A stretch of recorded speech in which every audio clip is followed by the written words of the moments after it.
Okay, it's 6 o'clock, June 11th. I now call this to order.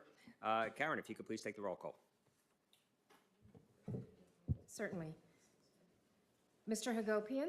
Here. Mr. Jones? Here. Mr. Mead? Ms. Mergler? Here. Ms. Rathburn? Here. Vice Chair Wolf? Here. Mr. Galis? Here. Mr. Yajnik? Mr. Schechtman? Here. And Chair Elfman? Here. You do have a quorum, sir. Thank you. Bob, if you lead us in Pledge of Allegiance. Everybody rise, please. Raise the flag. I pledge allegiance to the flag of the United States of America and to the republic for which it stands, one nation, under God, indivisible, with liberty and justice for all. May be seated. I'll entertain a motion for the approval of the minutes. So moved. Is there any discussion? Okay, seeing none. Karen, I'll let you do it one more time. Yes, sir. This is for the minutes. Mr. Galis? Yes, okay. Mr. Hagopian? Yes. Mr. Jones? Yes. Ms. Rathburn? Yes. Vice Chair Wolf? Yes. I'm sorry, I'm a little bit out of order. Ms. Mergler? Yes. Mr. Schechtman?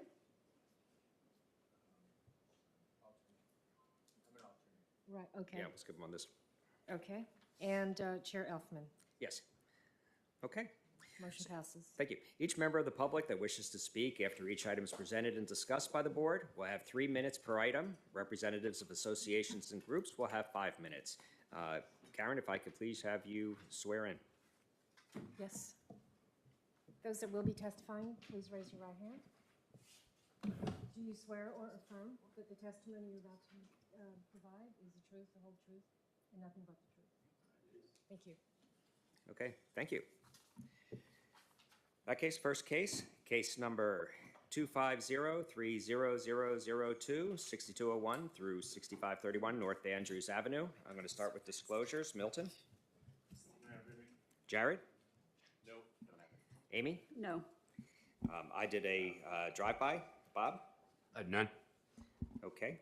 Jason? None. Pat? None. Okay. Who's going to present? I'm sorry, sir. I'm waiting to see who's going to present. Ah, there you go. If you could please introduce yourself, make sure your light is on. Good evening, Dwayne Dickerson on behalf of the applicant, attorney with the law firm Miskell Backman, offices 14 Southeast 4th Street in Boca Raton. And this evening we're presenting sign variance request for the Cypress Creek stations, particularly for the target within the Cypress Creek station. So this is an aerial of the site. It's on the northwest corner of North Andrews Avenue and East Cypress Creek Road.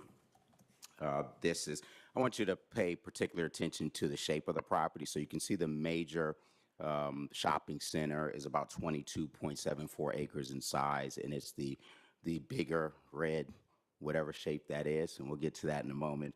But the target itself is in the interior square that's in the middle that kind of shows the area that will be demolished and redeveloped with a target. We recently got site plan approval for the target back from the Planning and Zoning Board last month in May. Okay. So these are the existing conditions. As you are probably aware, this one of the bigger tenants was a Regal Cinema. And so these are some of the signs that are there. These, as you can see in the picture, under the canopies, these are the poster signs that every movie theater has as part of their sign package. And then this is the main signage on the face of the movie theater. So you can see the Regal primary sign, as well as the marquee signs as well on both sides, where you list the movie titles. And this is another tenant that will be going away to make room for the target. It's Office Depot. So this is their primary sign on the main facade of the building. And this is a secondary sign that Office Depot had as well. So in total, The total sign count was 22 signs of existing signage. That includes the Regal Cinema marquee signs and their primary signs. There's a Sola Salons that will be demolished as part of this process, and they had one primary marquee sign, and then the Office Depot had the two signs that you saw. So there were a total of 22 signs existing, and that square footage was approximately 1,400 square feet of signage. So as you'll see in our request tonight, even though we're asking for a variance, it is a reduction significantly, not only in the number of signs, but in the total square footage of signage for the target and for the shopping center. So specifically, we're requesting a variance from your Unified Land Development Code, which is Article 3, Section 47-22.30, to allow for 9 flat wall signs and a maximum total aggregate area of signage of 1,250.12 square feet of that flat wall signage. And so the two specific components of the variance is, one, to go from your code required 2 flat wall signs to a total of 9, and to go from a total aggregate area of signage from 300 square feet to 1,250.12 square feet of total signage. So that's section 4723.3.0 is your shopping center sign requirements within your Unified Land Development Code.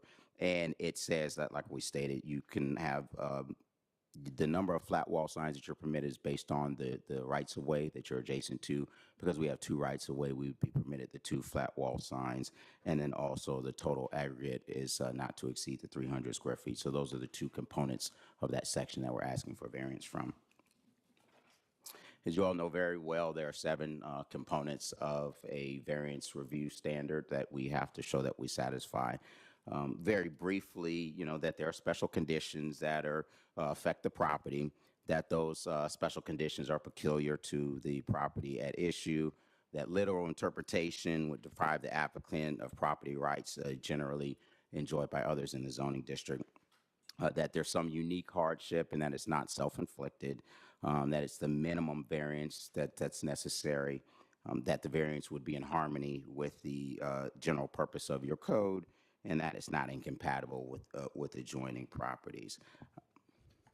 So this is back to the aerial. I have a 2-year-old son, and we go over shapes every day at dinner time or after dinner, and I have no idea what the shape of this property is. So I think we satisfy the requirements of peculiar and some special circumstance in the way that this property is shaped and the way that the buildings are oriented, to show that we satisfy that criteria. Specifically, what I wanted you to see is, as this property, as you travel from Cypress Creek heading north on Andrews Avenue, just the frontage of our building, the building gets approximately 400 feet further away from Andrews Avenue as you're traveling from south to north. And that's just because of the unique shape of the property and the unique shape of the road and how it transfers. So on the southern corner of the building, it's approximately 300 feet from Andrews Avenue. And then as you head north, when you get to the northern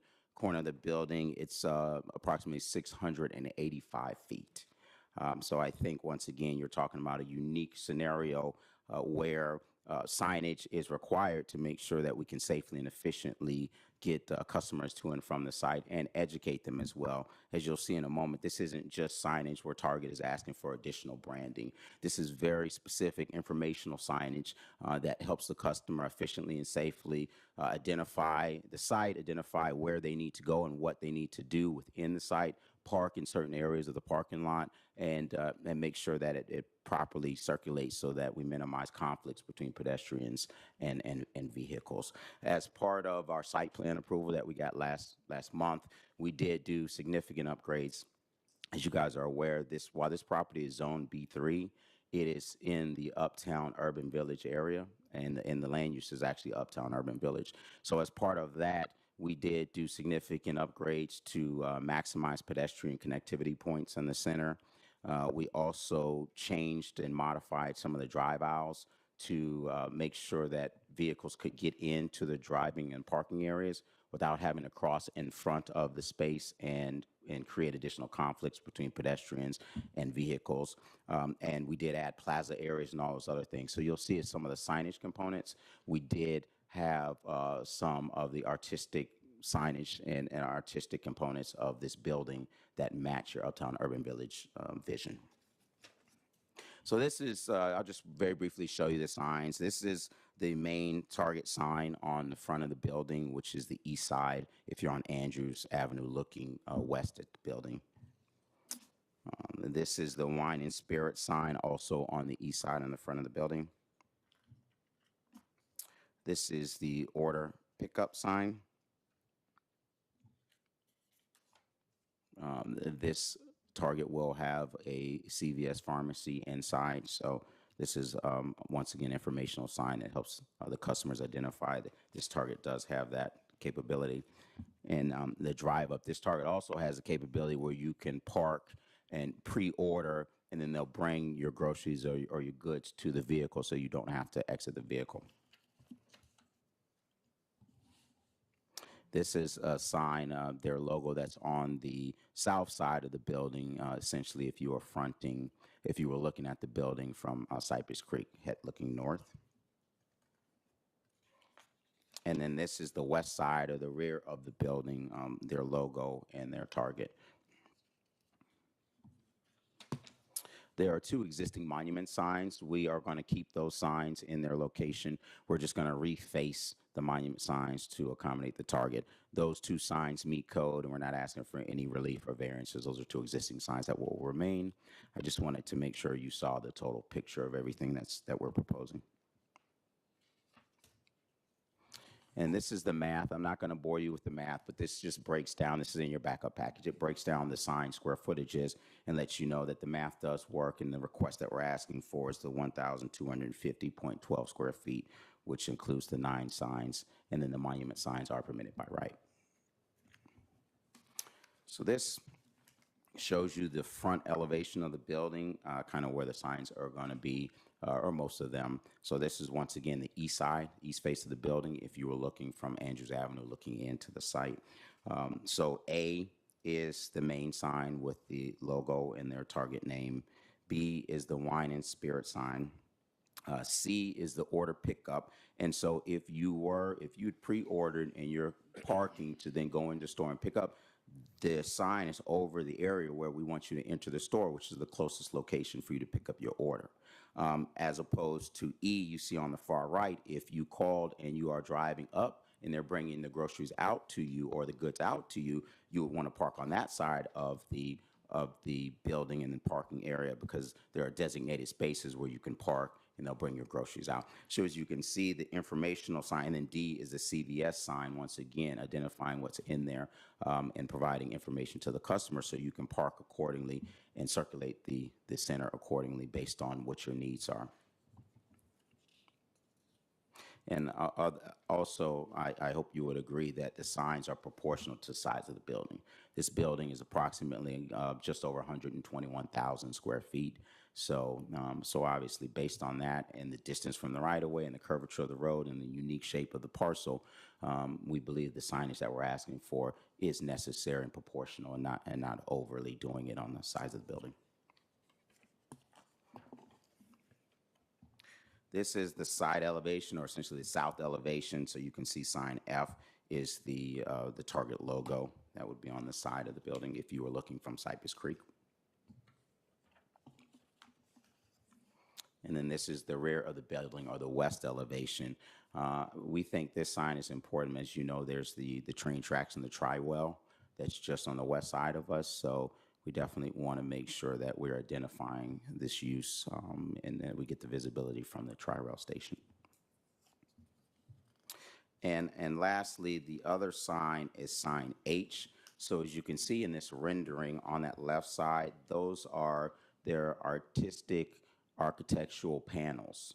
They're aluminum architectural panels, and in line with your Uptown Urban Village and providing nice architectural features. And so instead of just looking at a blank wall of a building, we're proposing these architectural renderings and to enhance the look of the building and be in line with your goals and themes in the Uptown Urban Village. Now, those panels alone are about 560 square feet. So while, you know, we thought we had some good arguments that they were more architectural features than signage, in working with your staff, we thought that this was the most appropriate to ask for the variance so that everything's consistent and laid out in the plans. But as you can see, that is not identifying signage. That's what we believe is artistic architectural components of the building to enhance the look of the building. And that's 560 square feet. So you can tell once again that that's a majority of the square footage that we're asking for, but clearly that's not a specific identifying sign for Target rather than beautifying the building. So with that, I'll pause and answer any questions that you may have, and I appreciate your time. Okay, don't go far. We're going to open it up to the public first. If there's nobody there, we're bringing it back to the board. Yes, sir. Okay, is there anybody from the public wishing to speak on this matter? Okay, seeing none, we'll bring it back to the board for any questions. Pat?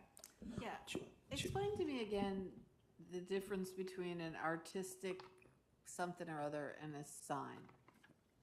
Well, I think beauty's in the eye of the beholder on that. Trust me, if you let me define it, I thought these were more architectural features, artistic features, which enhance the look of the building. And for me, signage is really something where you're trying to either identify something or brand something. And so that's not what the intent is, additional branding, more so to beautify the building. So their art, they're not going to say Target on them, or they're not going to say, you know, buy one, get one, or. That's right. Yes, ma'am. That's correct. So if this variance is granted, would you feel comfortable in putting that on the record that these are not going to be in the future some sort of additional branded signage, that they are architectural artwork or whatever? Yeah. Yes, I think we can, because it's not the intent to have it as a branding opportunity. It's more of an intent to, instead of having a blank wall, having some artistic architectural components that enhance the look of the building.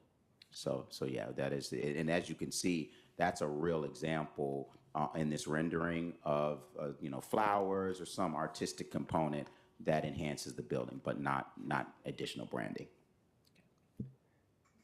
Jason? Yeah, so, I would say that having this here as in your signage package opens it up to become signage. And I would say if you're going to do something architectural with the facade of your building, it could just be something as a facade treatment that could be artistic, and you wouldn't have to have it here. My concern is having it here, regardless of what we put as a condition, leaves the city kind of, at risk of you actually making into signage and still being under the approval. So I'm not a huge fan of that stuff happening there. Point of information. Bob? Point of information, please. Statements of the two colleagues up here. In city definitions of signage, is there concerns get incorporated in a potential variance we grant over what type of definitions of signing there might be per the city? For the city, we consider these super graphics as part of the sign code, and I don't think we're overly concerned, especially if we condition it for them to become some type of branded advertising. And Chair, one of the things I just wanted to make sure, and I think it has already been clarified, that these are not any LED signs which are movable or anything. These are going to be static art fixtures. Hey, Mohammed, while you have the microphone, kind of, unless D. Wayne takes it back from you. If we granted this, does this grant over with this particular tenant? Or if, let's say, Target moves out, and I'm sure they have a long-term lease, let's say they moved out, does this still carry through? Dwayne Spence, interim city attorney. Variances usually run with the land, so it would be with the parcel and not the particular tenant.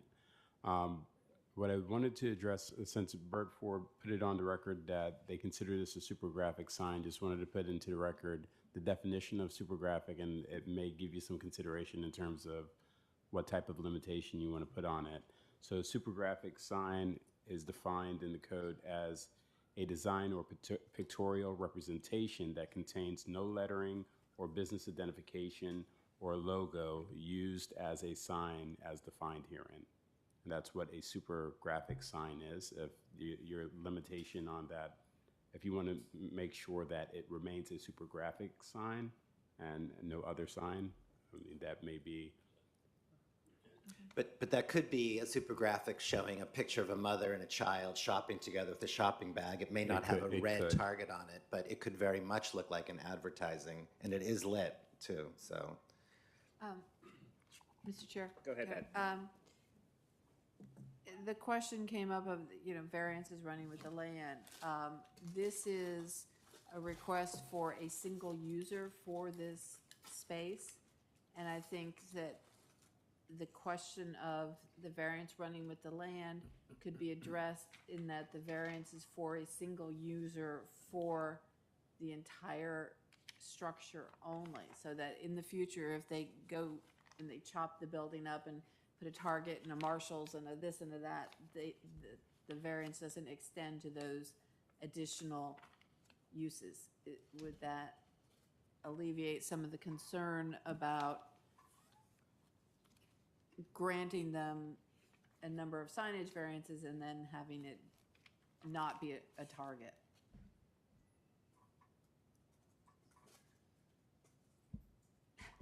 So it becomes a drafting question, because the variances that they're going for deal with the idea of limitations for the shopping center use. We can try to address your concerns in the order, but I don't have language available to offer you at the moment. I mean, it wasn't a big concern of mine, but it was raised, so I just thought I'd throw that out there, but, okay. Mr. Chair, when it's appropriate, I'd like to respond to. Sure, please. To those comments. So I think Mr. City Attorney is exactly correct.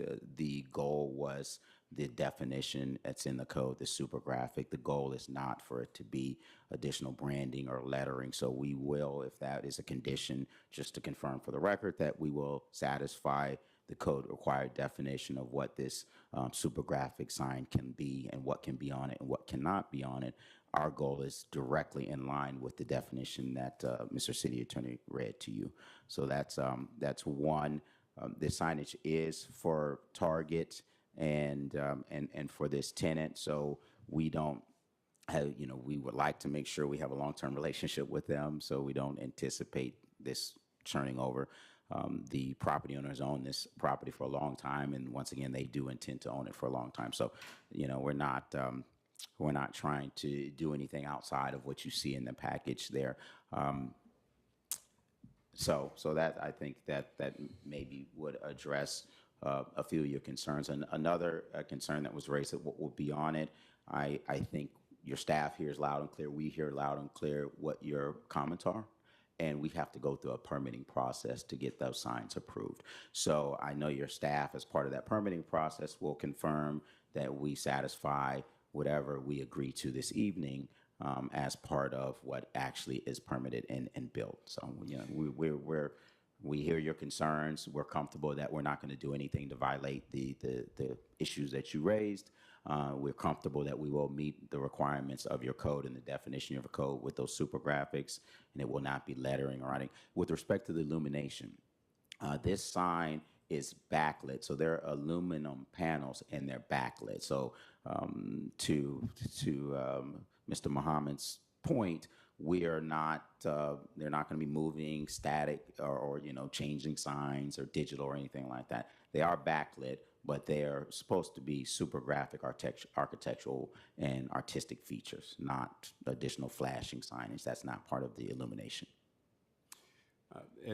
Through the chair, if I may, question for our council. Sure. Mr. Dickerson, you heard the concerns with regards to the change in tenancy or ownership. Yes, sir. Or is your client open to a condition that ties the variance approval to that particular tenant? Yeah, yes, I don't have an issue with that. I think we can put a condition that the variance is, your city attorney is exactly right. It typically runs with the land, but we have a specific tenant. We know what the variances are for.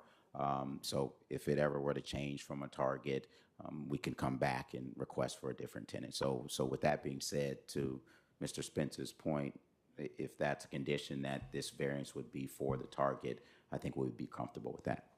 Thank you, Dwayne. I think that might be going even further than I was willing to go, because things merge, and maybe it becomes a Walmart, but it's still a single tenant use of that property, and I wouldn't have a problem with them as a single user of that couple 100,000 square feet, whatever, 121,000 square feet, so long as it was a single user. But if you think it would be easier to tie it to a particular, I want to give them some flexibility should they need it. We can condition the termination of the order based on the further subdividing of the tenancy of the building, or exactly as you stated. And by single tenant, I don't mean that inside the store you can't have a CVS. Right. You know, but you can have other uses within the store, but it's under one ownership and control, the building. Right. A unified, how's that? Unified control of the entire. Unified I love control of, yes, that works. Okay. Is that all right with a unified control by one tenant? That sounds fancy. Anybody else have any questions? Milton? I have a concern with that. I think it should be for Target and Target only. Okay. If it comes back before this board, anything should come back before this board if it's a different tenant, so that they can opine on it again. I'm not for providing this for each and every tenant that may come along, because you may not like that tenant, but they got all of this, all of these variances that travel with the land. So I think it needs to be restricted to a Target only. Mr. Chair, and I just would like to add that we don't have an issue with that as long as we're all comfortable that, you know, there's a CVS component within the Target. So as long as, and I don't believe Mr. Jones I think he understands that, but if it's Target and they have their CVS, or, you know, Target might have other components of their business that are other businesses, as long as I think it's under the umbrella of Target, hopefully, Mr. Jones, that's something you would agree to. Yes, sir. As long as it's under Target. Yeah, I think we've been very clear. Like, the CVS is a great component, so I think you understand what we're doing, and it would be under the umbrella of Target. I think we're okay with that condition. Okay, thank you. Is there any other questions from the board? Okay, seeing none, I'm going to close the public hearing, and thank you, sir. And Yes, we'll sir. bring it Thank back you. to the board for any discussion or a motion. Yeah. All right, I make a motion to grant the request for a variance from section 47-22-.30 shopping center or strip store signs, as they meet the criteria for the granting of the variance, provided, however, that the 560 square feet of perforated aluminum panels identified as signage H on their plan be for a super graphic feature only, and further subject to the requirement that the variance is tied to the use of the building by Target. And for clarification, there are two variance requests under the same section, so that motion stands for both variances. For both. Okay, thank you. Any discussion? Okay. Karen?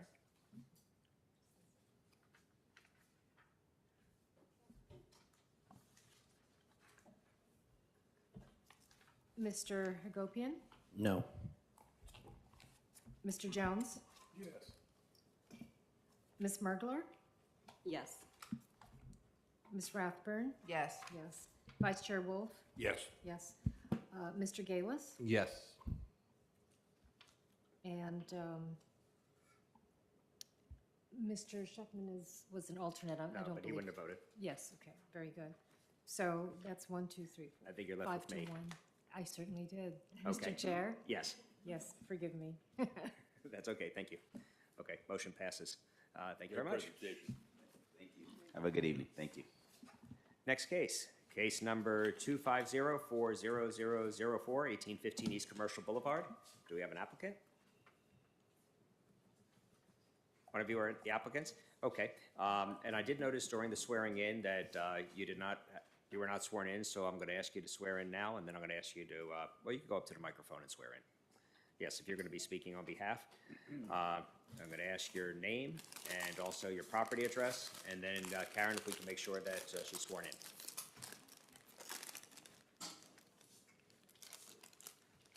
So if you could first start with your name and your address. Oh, yes, press that button. There you go. Debbie Tovar, here for 1823 East Commercial Boulevard. And what is your address? 10303 South Barnsley Drive in Parkland, Florida. Okay, and also we're going to need to swear you in. So Karen, if you would Please please. raise your right hand. Do you swear or affirm that the testimony you're about to give will be the truth, the whole truth, and nothing but the truth? Thank you. Okay, keep the microphone on. It's off right now. Sorry. And the floor is yours. Okay. Again, my name is Deb. I'm sorry, one moment before you start. I do want to see if there's any disclosures. Milton? Any disclosures? No. Okay, Jared? No. Amy? No. Okay, Bob? None. Jason? No. Pat? No. And I did do a drive-by. So, I'm sorry, go right Okay, ahead. no, thank you. Okay. Again, my name is Debbie Tovar. I'm one of the owners and co-founder of El Balcón de las Americas. We are here today to request a, I don't have my glasses, excuse me, a variance on the exception on the 2 COP rule. A little bit about us. This is our 8th location that we're opening. We've been operating in South Florida for 30 years. We do have licenses in our other locations. Basically, we built these, I'm sorry, a little nervous, I apologize. We built these restaurants throughout the community, and we always try and go by the rules and the regulations and the ordinances that are given to us. To explain about what we're looking to do and what we've done, our alcohol sales in our other locations are less than 5% of our sales. We are a restaurant, we're not a bar. Our wine and beer, another 2 locations, we have full liquor, are accompanying the food. They're here to complement the food. It's a family experience as opposed to a bar experience. We don't serve alcohol of any kind to the customers if it's not accompanied with food. I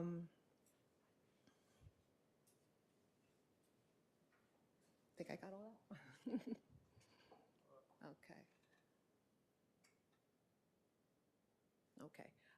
There's obviously nobody's allowed to bring any food, any alcohol in, of course, even with the other locations that have the licenses.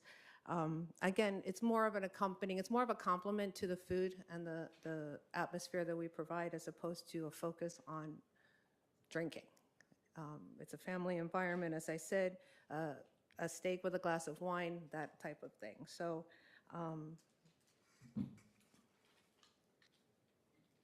like I said, we've been doing this for a long time, and we train our staff also on how to deal with the service of alcohol, IDing the customers, knowing when to stop serving the customers if necessary. So all our staff is trained, and we just want to continue serving South Florida as we've done. Thank you. Is there anything else? I don't think so. Okay, in that case, just don't go too far. Is there anybody from the public wishing to speak to this matter? Okay, seeing none, I'm going to bring it back to the board. Is there any questions of the applicant? Motion, Mr. Chair. Okay, go. Wait, before you do, Bob, Pat, did you have a question? Yes. Okay, please. And the church that you're located near, have you heard from them? I'm sorry, may I refer to my sorry? partners and ask that? Have you heard, it's a Lutheran church? Or, We there, we walked over, and when we talked to the So we need to swear them in and have them speak in front of the microphone? Okay. If you are Okay, going to sorry. speak, we'll just have to swear you in, and then you have to state your name. Okay, sorry. So Karen, if we could do a quick swearing in? Ulysses Souza? Souza, yeah.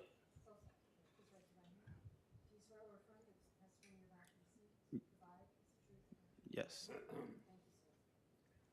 Yeah, so we went there. We talked to one of the persons there, trying to reach the pastor preach. I'm not sure, but we never got back from them. So, and we noticed, I mean, by doing a little search, that Lutherans, they do drink wine as well, and what we're applying is literally for beer and wine. but your food is better, right? Yeah. I'm Lutheran. Okay, and are they a freestanding church, or are they in the shopping center? They're on the next shopping plaza right next to us. Okay. All right, thank you. You're welcome. Thank you. I do have one question for you myself. I did drive by, I did see the church over there as well. When were you planning on opening? Actually, we were open already. Okay. We were able to open, which would be really thankful to say that it was a really quick way to open here in Fort Lauderdale. We didn't expect to open that quick, so that's awesome compared to other cities that we tried to do it before. So it's a good job from you guys.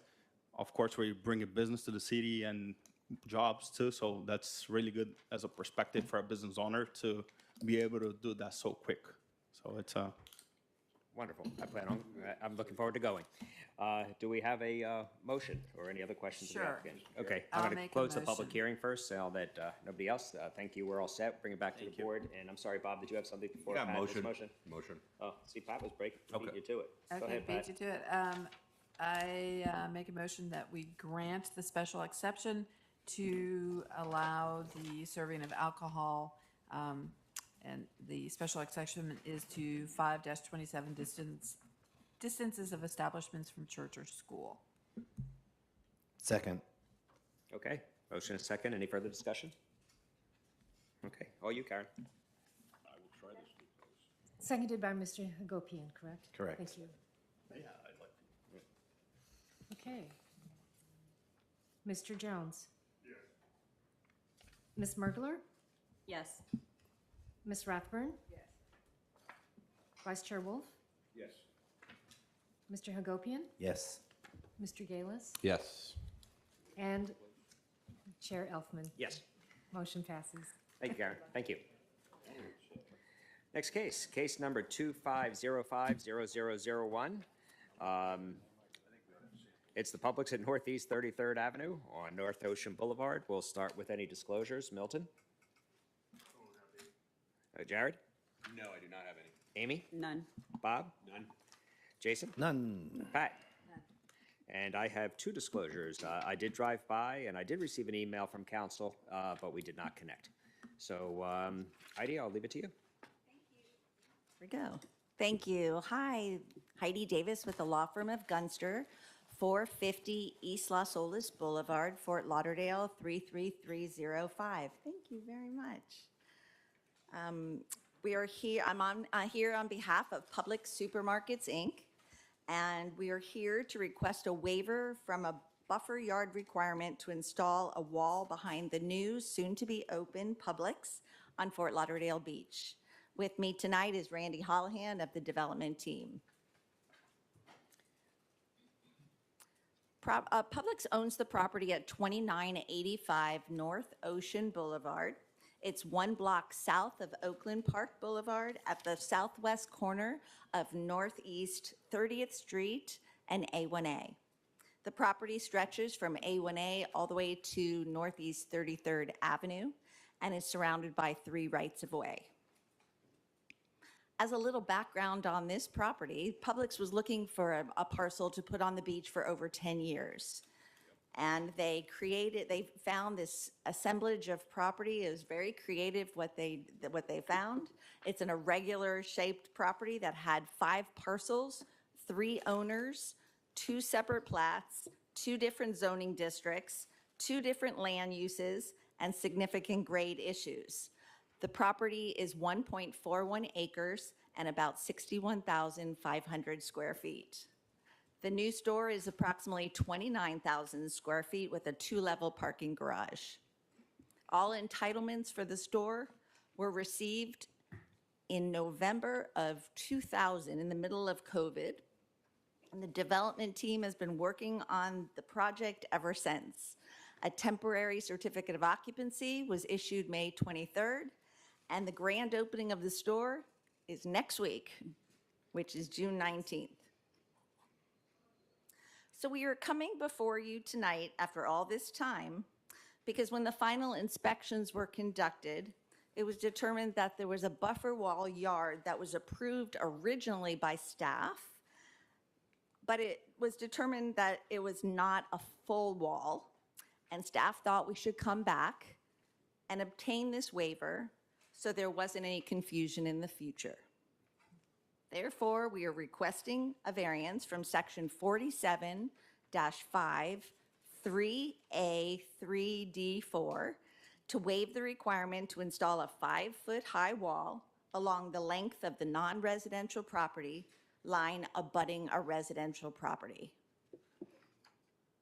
I'm going to be very visual tonight, so it's the only way I can actually describe what we're doing here. So as you can see on this site plan, there's a blue dashed line between the Publix and the neighbor to the south, which is Vantage View Condominium. This property line is only 10 feet, which is the setback from the rear property line, from the structure. And Publix's wall, the rear wall, is 24 feet in height. So there's a 24-foot wall, there's a 10-foot setback to the property line. Publix has no services, no deliveries, no operations, no loading, no trash, or any other facilities in this rear setback, and it is purely just a beautiful landscaped area that they've created. Vantage View owns the property 5 feet south of the property line, and then there is their 2-level parking garage structure, which contains a wall and a fence. This is an older photograph prior to the construction of the Publix, which is looking due east at the property line and shows Vantage View's parking structure and ramp up to their 2nd level, and the older, which were unhealthy trees and that in that little buffer yard on the north side of their wall that was previously located between the properties. This is a picture of Vantage View's lower parking wall and the fence on the top, and then it's a 10-foot kind of measurement to their upper parking level, which is another kind of wall and a fence. So that's, so it's the, from the property line is 5 feet of landscaping, then this lower wall here, then another 10 feet, then another wall, and then 45 feet to the tower structure.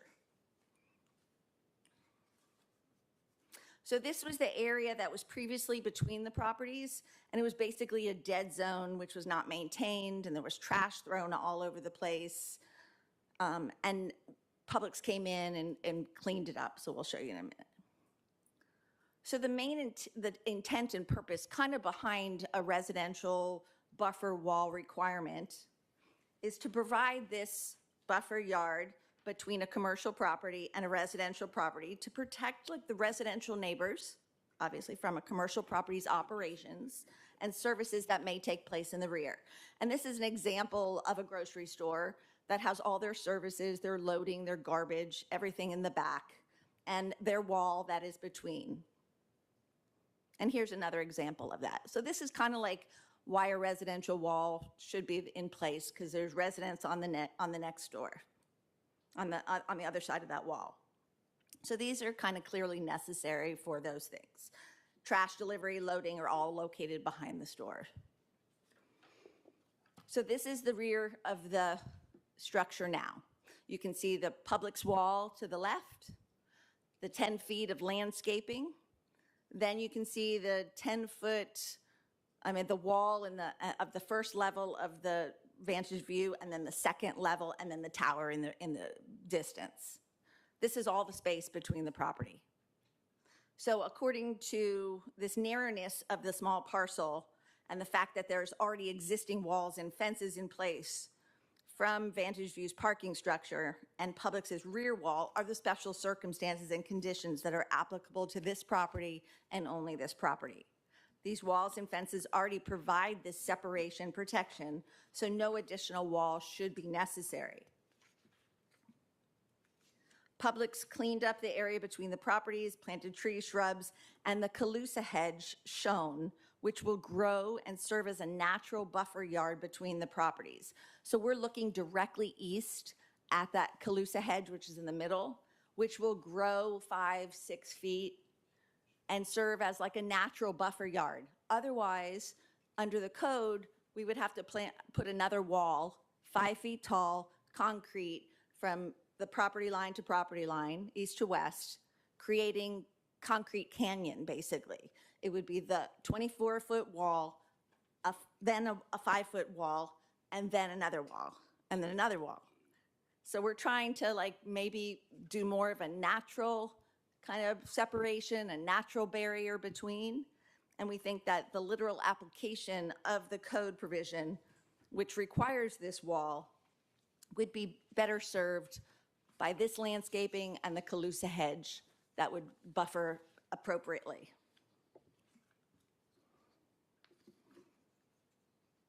Publix also agreed with the neighbors with Vantage View to maintain and irrigate this landscape area and to install fences, as you can see here, at the east and west sides of the property to prevent people from trespassing, throwing trash, or even living between the properties. There's another side of the fences. And basically, to meet the variance criteria, as we said before, we submitted a detailed narrative with our application supporting each of the criteria. And there are special circumstances and conditions affecting the property which are peculiar to this property. The parcel is this narrow strip of land and existing walls are in place to meet the intent and purpose of the code section. To have to erect another wall in this area would create an unnecessary 400-foot concrete structure and a hardship to maintain and access this area of the property.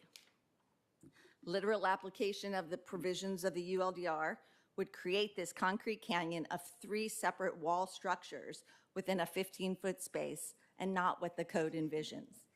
This unique hardship is not self-created by the applicant. At the time of approval, the city and Publix believed that the buffer yard requirement had been satisfied. There's no disregard for the ULDR. The intent is met with the landscaping and the hedges, which will surpass the 5 feet in height.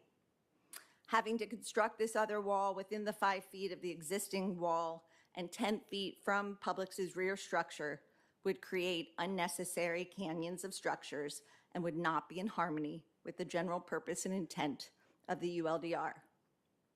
In your packet tonight, and I believe an email was sent from the Vantage View Board as well, to support this waiver of the wall. And they definitely prefer to have this area green and maintained and beautifully landscaped. So thank you for the opportunity to present tonight. If you have any questions, we would be happy to answer them, and we would just reserve some rebuttal time if necessary. Thank you, Heidi. Thank you. And yes, to your point, and I did forget in my disclosure, I did receive an email, and also we have here the letter from Support of Vantage View. Is there anybody from the public that wishes to speak to this matter? Okay, we have a few. Have you all been sworn in? Okay, you've been sworn in? Okay. Please step up, state your name and your property address. Steve Gannon, president of the HOA neighborhood directly east of this project, and we are in support. Just asking you to please be nice to our new neighborhood Publix. Thank you, Steve. Is there anybody else who wishes to speak? Yes, please come ahead. You have not been sworn in? Okay, you will be, so come on, step up. And Karen, if you could do the swearing in, please. By the way, before we do, the two gentlemen in the back, you're going to speak as well? Have you both been sworn in yet? Okay, but you have been sworn, okay. Then just you? Karen, we're good. Sophie Hill. Sophie Hill? Yes. And your property address, Sophie? 2841 North Ocean Boulevard. Okay, thank you. She does need to be sworn. Yes, she does. Yes, you do. Please raise your right hand. Do you swear or affirm the testimony you're about to give is the truth, the whole truth, and nothing but the truth? Yes. Okay, and if you would, if you could speak into the microphone, because this is being recorded. You could move it. Perfect, thank you. Did you see the picture at the beginning showing the Publix and the apartment building behind it? You remember seeing the side of our building? Yes. So those windows are actually the 10 stack, and I live on the 10 stack. Joel over here lives in the 10 stack, and so basically as a representative of the 10 stack, I'm here to share a few points of view with you. So as you can tell, the 10 stack looks directly into what's happening at the Publix construction. I'm here to strongly oppose Publix's request to waive the requirement for a 5-foot wall along the non-residential property line. It's interesting how there's this kind of need to be so environmental in the landscaping when there's a security issue here, because those fences are very thin and flimsy and people can get through them.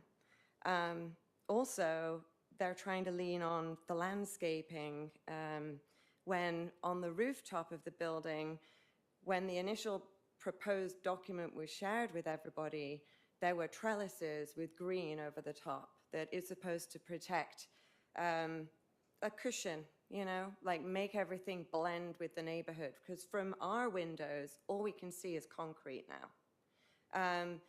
The break of what they were supposed to be creating with the trellis was that, to make it still look green and be part of what we see from our views. And so that has just been completely ignored. So it's kind of interesting picking up on where they're going with the environmental factor, because it has been completely ignored. And we're very upset about that.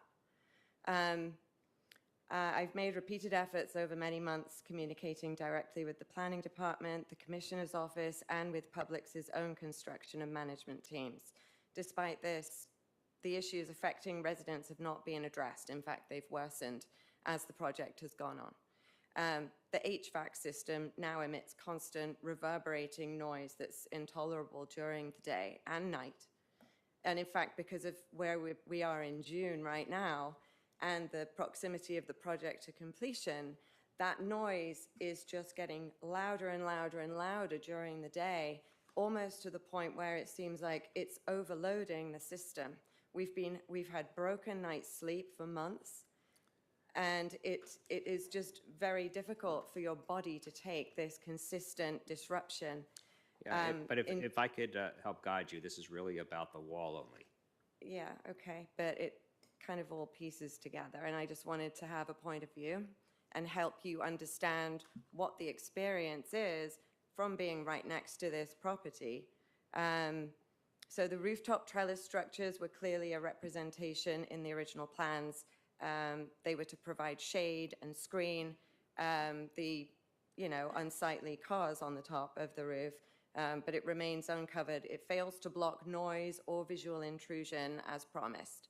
And that's exactly what is going to happen with the wall. It's going to, not provide security for the residents of the building.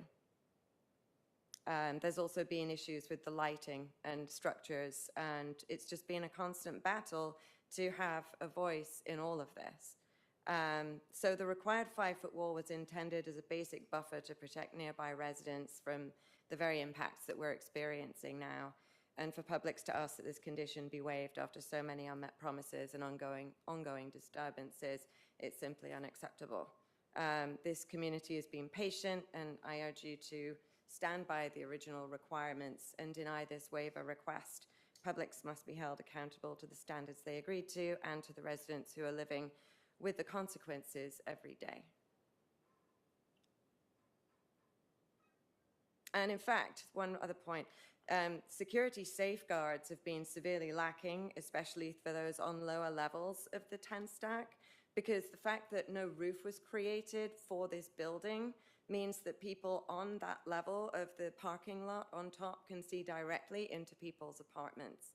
The lighting that is there is blinding to people in their apartments. So there's been a complete disregard, and many units have lost privacy.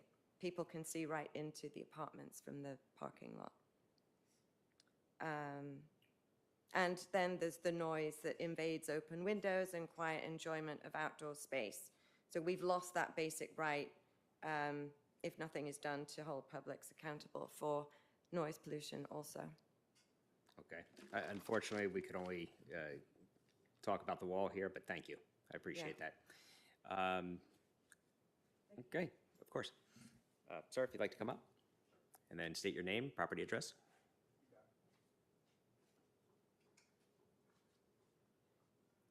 Joel Fran, 2841 North Ocean Boulevard. I happen to live in the same stack as Sophie does, and I look down upon it. Before Publix was built, we had Staten Medical there. We still had an issue with homes, with people living, jumping the fence and doing it. Since they've been building a Publix, which is beautiful, great landscaping, in my mind, I've seen people already jump over the fence. We had a rainstorm. People were in the stairwell, sleeping there. Called the police, non-emergency, we'll get to you, whatever. They come like an hour later. You know, you can't really do anything. It's a beautiful landscaping that you put in. It's going to be great for people to sleep underneath it and jump that chain link fence. And it'll be a great place. We know the beach has become more, North Beach has become more popular. We have more people. We have more homeless, which is unfortunate. And I think it's just going to be an opportunity to have more people sleeping in that area, jumping the fence. In our building, we've already had people jump the fence and jump into our garage, which you can easily do. You can even slide. You had a picture of the gate you put in. It's like a foot where you can literally slide under. So people will go in there, jump over the fence, and go into our garage, which has happened in the past. So I think a fence would be a great deterrent for people. I mean, a wall, I'm sorry. A wall there would be a deterrent for people in the future to make that their home. Okay. Sticking on point, sorry. Okay. And once a wall is built, landscaping could be put on both sides. It wouldn't make a difference, but we're going to have the security of knowing that it's a lot harder to jump over a 5-foot fence than it is to climb over a wall and go through someone's car or camp out. Okay. Thank you. Thank you. Okay. Well, I'm going to see if there's anybody else first. Heidi, so there's only one person left, and you did want to speak? Okay, I'm going to have you come up, and also we're going to have to swear you in. So Karen, we're going to have to swear it in. If you could please state your name. It's on? Yep. Yep. Richard Alaloof. I'm Okay, at 2841 North Ocean Boulevard, same building. Okay. Karen, if you could swear in.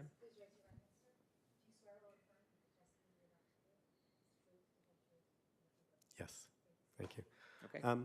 I just want to express my own personal beliefs. I'm on the board at Vantage View. I worked very hard with Publix to get that easement set up and to be honest, they jumped through hoops. They worked with us very well. We had some issues. We sorted it out. We had agreed to put those 8-foot gates to protect the property instead of the wall.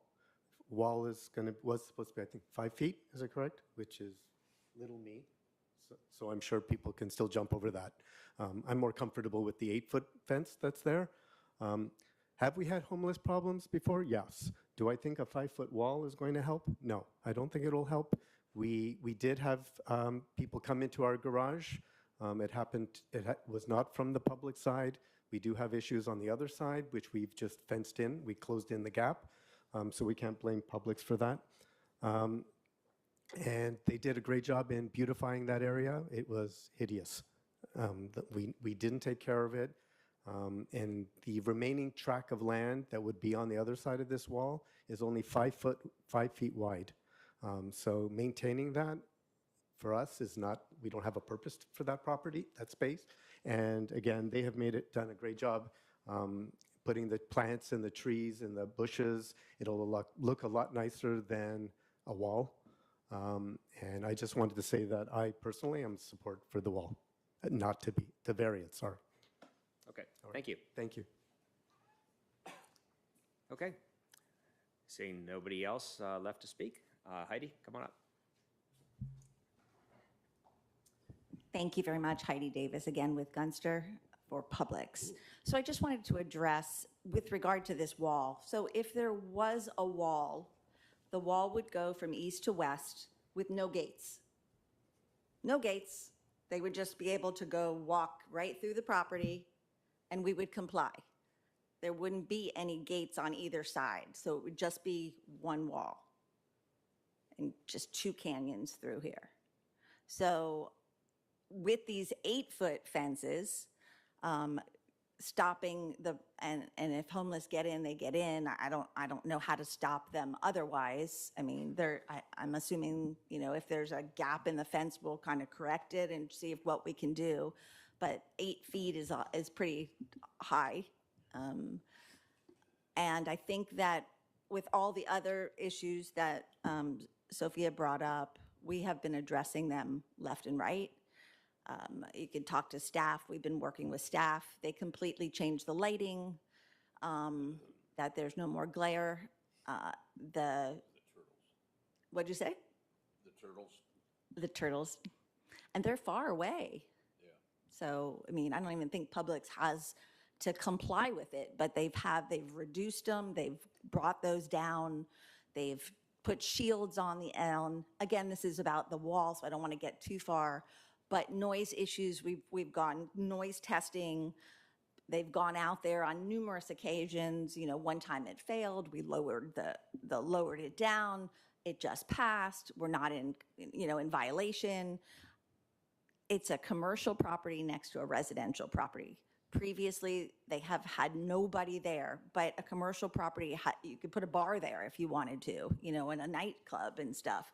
But we're meeting the code compliant, the decibels of the noise during the time where we need to meet it. We are working with staff to try and accommodate everybody. And, you know, it's hard with people that don't have blinds to say that they're getting glare in their apartment. But we are working tirelessly to do this. Again, this was approved 6 years ago, and it's construction. So we're working on the development, and we're trying to do as best as we can. Randy has grayed a lot in the last 6 years since working on this project. So we're trying to do our best, but bringing it back to the wall, another wall is not necessary in this situation. We feel that we meet this variance criteria, and we believe that just putting a wall there would not stop their concerns, but the board has supported this, staff has supported this. They have asked us to come back and do this just to make sure that we are in compliance. So we would ask for your support as well, and if you have any questions, we're here to answer them. Thank you. Does anybody have any questions for the applicant? I have a question. Sure, go ahead, Amy. Is there some different kind of gate that you could put there that would be less, convenient for the homeless to sneak under or through, or is there somewhere we could change those gates to kind of make them a little happier? You have to come up. You have to come up to the mic there, Randy. Okay, we're going to get you sworn in now, Randy. No, I've already done it. Oh, you have? Okay, then I'm going to have you state your name and address. Randy Holohan, 2513 Trentwood Boulevard, Belle Isle, Florida. Can you bring up the picture of the gates at the end?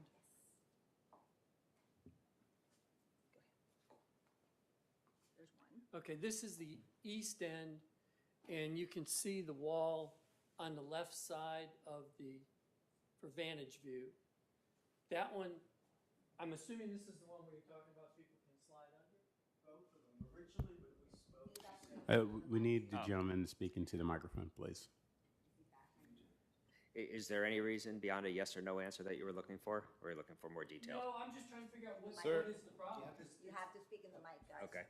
Originally, when we were told there was going to be some sort of fence with a push bar, and it wouldn't be a fence that people can climb over, which is very easy to do, homeless or not. We were told that it was going to be almost a solid wall with a push bar in case there's a fire or something. But this is easy to climb over. This is the same thing that they had at Stat Medical, that people just would climb over and camp out and just set up a tent or something or sleep in their bushes. And So again- we've gone through this before. And again, for the record, can you identify yourself for the, no, just identify Joel yourself. Frand, I Thank did you. before. Thank you. Randy Holohan, it's 8 feet high. I don't know that we can go higher, but if that's what you want, we can do it. I'm not sure what it does. Yeah, I was just thinking more like make it solid where you can't, because that's easily, you can climb up that very easily. The climbing is really the issue. I mean, Right. that's one of the issues. We were told it was going to have, you know how the fire doors have those push bars? Yeah. We were told it would have that, and It it does. wouldn't have, you could still climb over it. You can, that's not the issue about, we need it solid that you can push through if you had to go for a fire. But this is easy for homeless to climb over, anyone. But if it really your is. issue, sorry, Mr. Chairman. No, please Is that go okay? ahead, Pat. If your issue is that you're afraid that the homeless are going to camp out there because it's nicely landscaped, all you would be doing is if you built a solid fence there, is shielding them. Nobody will be able to see Well, that I they're would there. rather have a wall where we would build a fence on our side, and then they wouldn't be able to get in as quickly. Well, they'd still be able to get in on the public side, and 5 feet, I mean, my best exercise days are behind me, but I could scale a 5-foot wall if I really needed to. So I'm just not sure what a solid fence would do to solve your concern. I understand your concerns, but I think if, in my way of looking at it, all you would do by having a solid fence on either side is make it much more comfortable for people to sleep there because no one could see them except the people in your building. Much better a deterrent to have a solid wall than a wall that you just have to climb over and jump over. And And the other- security is an issue for me. And the other thing is that, they've made it pretty clear that if they have to build this second 5-foot wall and create 2 canyons, they're not putting any fences on either side. So I'm sure eventually Vantage View would put our fence back over there on our side to protect us. Okay.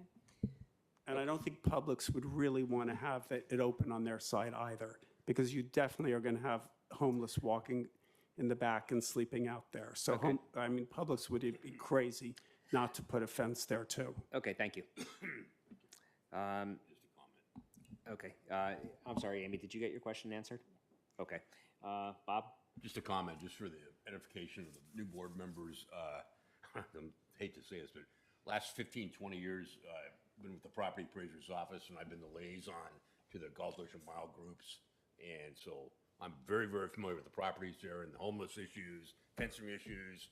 And I go back to Bill Markham days, so I've been going to those meetings for a long, long time, so I get it and understand your concerns on that. Okay. Okay, Heidi, thank you.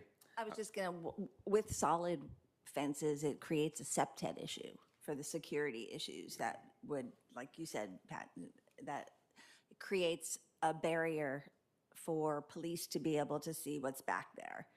And the city doesn't like closed fences and big walls that you can hide behind and things like that. So that's Okay. another issue. Thank you, Heidi. Thanks. Okay, public hearing is closed. Bringing it back to the board. Any discussion or a motion? Jason? I'll make a motion to approve variance for case BOA 250500001, approving section 47-25.3.A.3.D.IV, that it meets the criteria for a variance. Do we have a second? Second. Okay, multiple seconds. I'm not sure who was first. Okay, Pat? Right to it. Okay. Any further discussion? Okay, Karen, it's yours.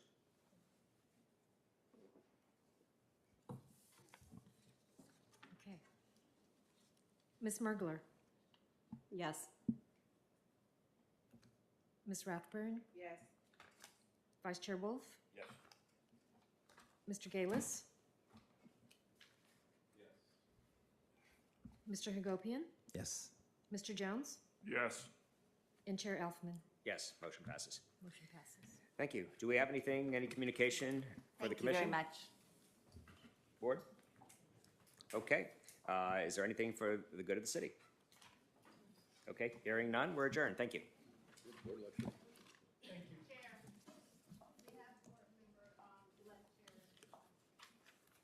We can defer it if you want. Yeah, defer to next month. You want to defer it? What's that, Shaquilla? We have to elect chair and vice chair. Oh, okay. Yes. So in that case, we're not done. So you have to reopen. Okay, in that case, we are reopened.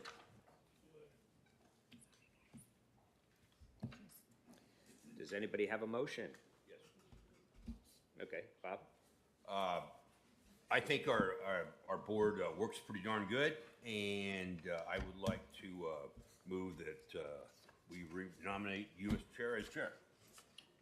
Okay, do we have a second? I second. Okay, any discussion? Okay, Got it. do we need to do, is that a voice vote okay, or do we need to do a roll call on it? Dwayne? Roll call, please. Okay, Karen? Got it.